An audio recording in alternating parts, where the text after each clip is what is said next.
We got Denny McLain on the line right now. Of course, Denny talking Tigers on the In Play magazine Tigers Report. Good morning, Denny. Good morning, gentlemen and ladies and everybody else in Canuck land. How are you, sir? I'm great, as a matter of fact. Listen, the Tiger thing, let's book this. Now, this is all over with in this division. I mean, when you got three teams like one of the three we just saw, Cleveland, wasn't that putrid? Yeah, that was bad. Tigers, especially yesterday, 3-0 lead, cough it up in the eighth, and then even when they had tied it up in the eighth inning, you're sitting there watching with that feeling that, they'll pull this out eventually. I mean, it was putrid. Why?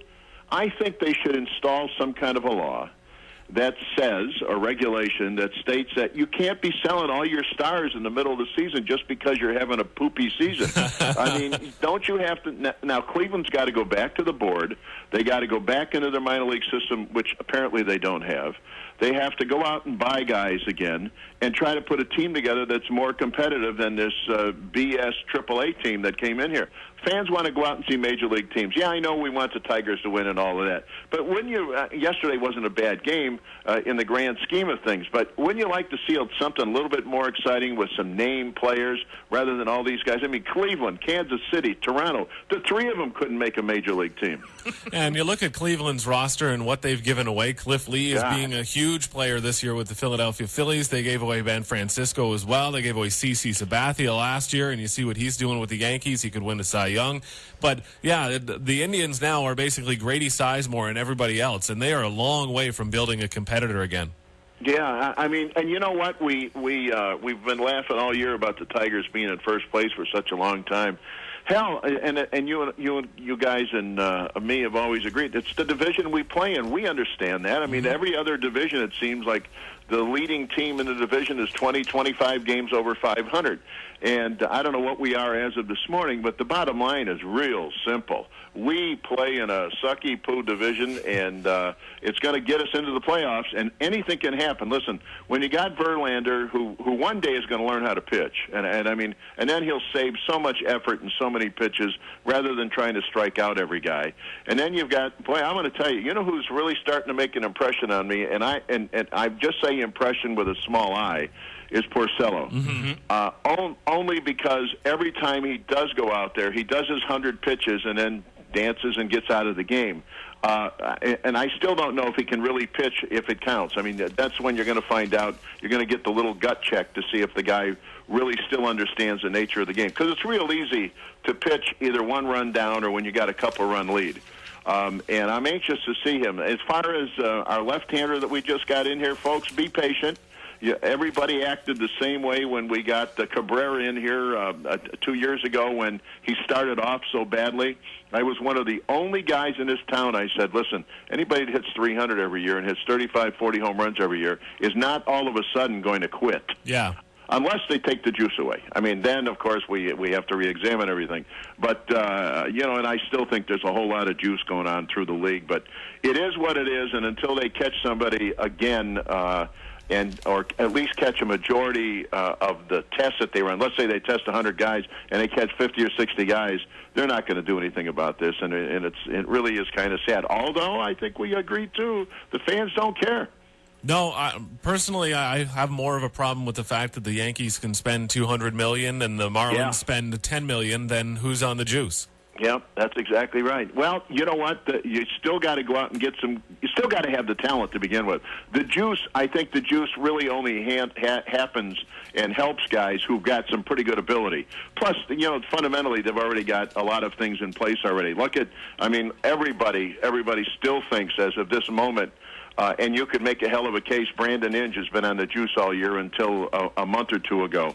All of a sudden now, like we had said in the beginning of the season, listen, a 230 hitter is a 230 hitter. That's where he's going to be at the end of the season, no matter what he does in the first month or two of the season.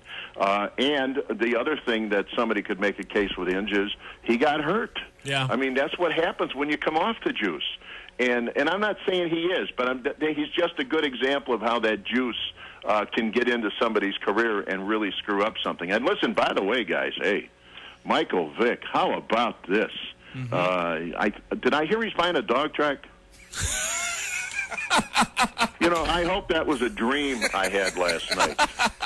That would be a beauty if he did. Oh, my, could you imagine? I mean, holy Maroney. And then there's one awful note this morning. Yeah. Ernie Harwell has Yes. cancer. A real shame, and they say they're not even going to bother doing the surgery. Well, he's 91 years old. And I think Ernie declined the surgery. He did. His family said they're just going to ride it out.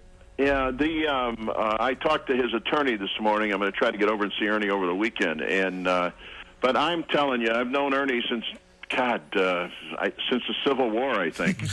And you know, there's never been a better class act in a guy who knew what he was doing, how he was doing, who he was in bed with, that type of stuff. I mean, he was really a player's guy. He never went out of his way to hurt anybody. And I'll tell you, in all the years he broadcast, I don't think he ever ripped anybody. I mean, he may say, well, he booted one, but, you know, but long gone. I mean, we'll never forget that. And, of course, he's not gone yet. And who knows? Stranger things than this may happen. Who knows? Maybe we find a miracle in his life. Yeah, hearing that was very sad news. Growing up a lifelong Tiger fan, Ernie Harwell was the guy that put me to bed most nights in the summer, and for years and years and years. And it makes you just want to find a recording of him somewhere and just listen to his voice again, because, man, he was as good as it got. And really one of those guys that, in my life personally, taught me about Tigers baseball and helped make me the Tiger fan I am today. I'll tell you this: it's funny you bring that up about putting everybody to bed. Somebody about a month ago, I was at a function. I think it was in New York, and somebody handed me a CD. And in fact, there were 3 CDs. And I said, "What is this?" And he says, "Just listen to the first one, and I promise you'll listen to the next 3." Well, this was all broadcasts of every game I won in 1968, and they were the original broadcasts from Ernie Harwell. Wow, that's very cool. That's a real collector's very item. cool. Beautiful. Yeah, Excellent. Because my grandkids still don't think I pitched. You're just Grandpa, right? You weren't Listen, you Grandpa. That's right, Grandpa, who better not have fish hooks in his pocket when they come over. All right, Danny. Always a pleasure. We'll touch base next Friday. Have a great Labor Day weekend. We're going to have a great Labor Day weekend. We're getting out of town for 4 or 5 days, and we are going to sleep for a change. Beautiful. Enjoy that. That's what Have we a like good one, to hear. guys. Stay out of trouble. We will. Take We care. certainly will. Thanks, guys. Denny Bye-bye. McLain of the Tigers Report, In Play Magazine. The website again, inplaymagazine.com.